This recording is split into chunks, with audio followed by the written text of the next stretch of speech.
retrouver cette semaine. Alors aujourd'hui, je vais vous montrer quel est mon rituel personnel, mon rituel de l'eau. Donc c'est ce que je fais régulièrement toute la semaine.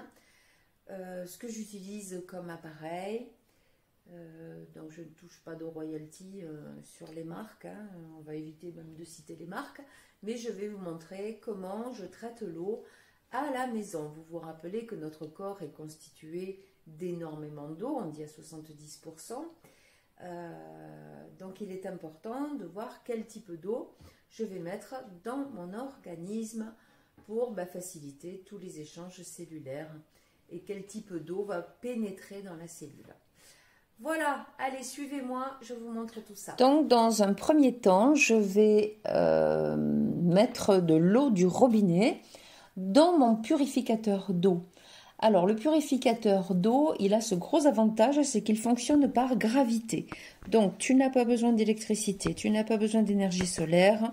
Ça fonctionne tout simplement par gravité. Donc à l'intérieur, comme tu peux voir, il y a 4 cartouches de céramique. Donc c'est de la céramique micro-poreuse avec du charbon actif. Donc on a une couche externe de céramique pour éliminer les organismes un peu gros comme les bactéries, les parasites. Une couche interne de céramique également qui est une antibactérienne afin d'éviter le développement microbien à l'intérieur. On a du charbon actif également en granulé, donc pour éliminer tout ce qui est le mauvais goût, les mauvaises odeurs, les produits chimiques. Voilà, ça enlève le goût de chlore et ça c'est vraiment important. Et également une couche anti-métaux à l'intérieur. Donc les métaux les plus usuels que l'on va trouver, ce sera du mercure, du plomb, du cadmium. Donc ça, ce sont les 3 plus toxiques, hein, surtout le cadmium qui est un cancérigène avéré.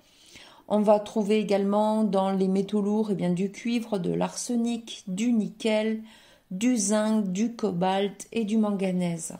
Voilà, donc tous ces métaux lourds, quand ils sont à l'état limite de trace, ça passe encore, mais il faut éviter d'en avoir trop dans le corps.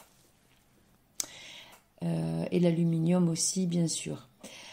Alors, dans les substances dangereuses qu'on peut retrouver dans l'eau, malgré les normes officielles qui sont données, on va retrouver le chlore. On retrouve beaucoup de chlore dans l'eau du robinet, même si c'est autorisé, c'est quand même une substance qui est un oxydant qui est très très puissant et donc il est un facteur dégénératif important. Dégénératif, ça veut dire quoi? Ça veut dire qu'on va avoir un vieillissement prématuré au niveau de la cellule. C'est quand même dommage. Donc nous avions Hulda Clark qui est une docteure en naturopathie qui pratiquait donc la biorésonance et on sait par le biais de ses études que le chlore amène une empreinte vibratoire très profonde au niveau cellulaire et qu'on en retrouve de manière systématique dans tous les nodules et les tumeurs. Voilà, donc si on peut s'éviter de se charger en chlore, je pense que c'est pas plus mal. Alors, donc une question qui peut te venir comme ça, c'est,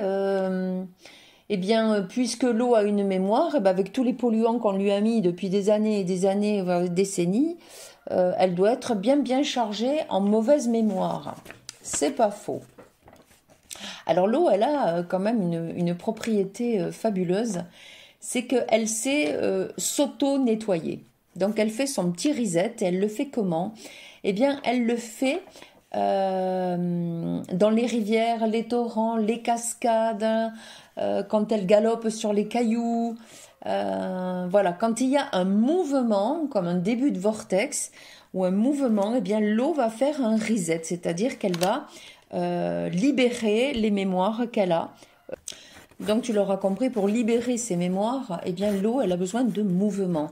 Elle a besoin de tourner, de prendre des virages, de galoper sur des cailloux, des pierres, etc.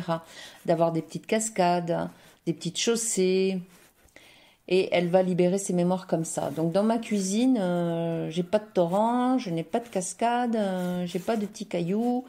Et l'eau qui sort de ces tuyaux, imagine un peu le trajet de l'eau dans tous ces tuyaux, depuis les châteaux d'eau jusqu'à ton robinet. Ce sont que des tuyaux en ligne droite, donc pas très propice à avoir une eau vivante. D'ailleurs, l'eau qui sort du robinet est une eau morte. Une eau morte, c'est quoi? C'est une eau qui est totalement déstructurée, elle n'est pas du tout cristalline. Donc cette eau morte, eh bien, quand elle est passée dans le purificateur d'eau, donc je prélève une carafe dans le purificateur et je vais mettre donc ma carafe spéciale dans mon faiseur de vortex. Donc cette machine va pouvoir créer un vortex et faire ce que la nature a l'habitude de faire quand on laisse l'eau faire son petit reset dans la nature. Et bien moi je crée mon vortex dans cet appareil. Donc du coup, qu'est-ce qui se passe dans cet appareil? Eh bien toute la mémoire de l'eau qui pouvait rester après le passage dans le purificateur, eh bien va s'échapper. Donc à l'intérieur de cette carafe, on a des petites billes d'argile, donc qui va être propice au nettoyage de ce qui reste comme polluant au niveau de l'eau. Et elle va par la même occasion la dynamiser. Alors déjà, l'eau, quand elle sort de cette carafe et que tu la vois, tu constates tout de suite que l'eau dans le verre est légèrement plus épaisse. Quand tu bois de l'eau du robinet, il faudrait faire le test, mais l'eau du robinet, on sent qu'elle est déstructurée, elle est extrêmement fluide, elle ne se tient pas. Quand tu bois l'eau qui sort de ce vortex, tu sens que l'eau est presque huileuse, elle est plus épaisse, elle est plus ronde, elle est plus structurée. Ça, c'est vraiment quelque chose qu'on peut très facilement remarquer. Alors ensuite, quand le vortex a fini son travail, eh bien je stocke cette eau dans des bouteilles en verre avec, dans le fond de la bouteille à l'extérieur, je colle une onde de forme. Et l'onde de forme que je préfère, eh bien c'est la fleur de vie. Donc les ondes de forme vont donner une nouvelle mémoire à l'eau, vont la structurer, vont la rendre encore plus cristalline. Et je peux du coup stocker l'eau et continuer de lui donner une très bonne information. Voilà. Donc il existe des carafes spéciales aussi. Alors j'ai pas pris en photo la mienne parce que malheureusement je l'ai cassée. Alors qu'est-ce que je stockais cette eau dans une carafe qu'on appelle la carafe Aladin. Donc c'est une carafe qui a cette particularité d'avoir à la fois au fond sa fleur de vie. Donc c'est une fleur de vie soit en feuilles d'or ou en couleur. Et elle a été imaginée, pensée et fabriquée à partir du nombre phi, donc à partir du nombre d'or. Donc toute cette carafe est une onde de forme à partir du nombre d'or. Je vous invite à vous renseigner sur ce qu'est le nombre d'or et qu'est-ce que ça fait. Voilà, donc l'eau ne peut être que pure et cristalline avec un traitement comme ceci. Les eaux minérales, alors malheureusement la plupart des eaux minérales sont déjà polluées. Elles contiennent beaucoup de médicaments, d'hormones, de résidus d'antibiotiques. Enfin, bon, elles ne sont pas du tout adaptées. Et puis elles sont minérales. Il faut savoir que l'eau minérale, c'est une eau qui vient fatiguer le corps. Il va falloir qu'il gère des minéraux que l'eau lui apporte. Et franchement, ça ne rend pas l'eau bio-utilisable tout de suite. Une eau, en fait, à la base, elle n'est pas faite pour amener des choses. L'eau, elle est faite pour emporter des choses du corps, pour l'élimination. Donc, pour moi, moins il y a de minéraux dans l'eau, et plus le travail d'élimination se fera beaucoup plus facilement. Dans les eaux minérales qui ont été testées, qui sont dans les moins polluées, eh bien, on a la Montcalm, la Montrocou et la Rosée de la Reine. Donc, ce sont des eaux du sud-ouest, apparemment, tout ça. Et ce sont celles qui sont pour le moment le moins polluées. Voilà mes amis. Ah oui, une petite astuce. Une petite astuce pour ceux qui n'ont pas le purificateur, qui n'ont pas le vortex, etc. Alors il y a une méthode très simple. Généralement, c'est celle que j'utilise pour mes plantes quand je sens qu'elles ont un petit coup de mou ou qu'elles sont un petit peu malades ou chétives. Donc je mets de l'eau du robinet directement dans une bouteille en verre. Donc dessous, j'ai collé une fleur de vie. Ça, vous trouvez ça partout, hein, des autocollants fleur de vie. Donc vous collez votre petit autocollant fleur de vie sous la bouteille. Vous ne la remplissez pas totalement parce que vous allez devoir la secouer.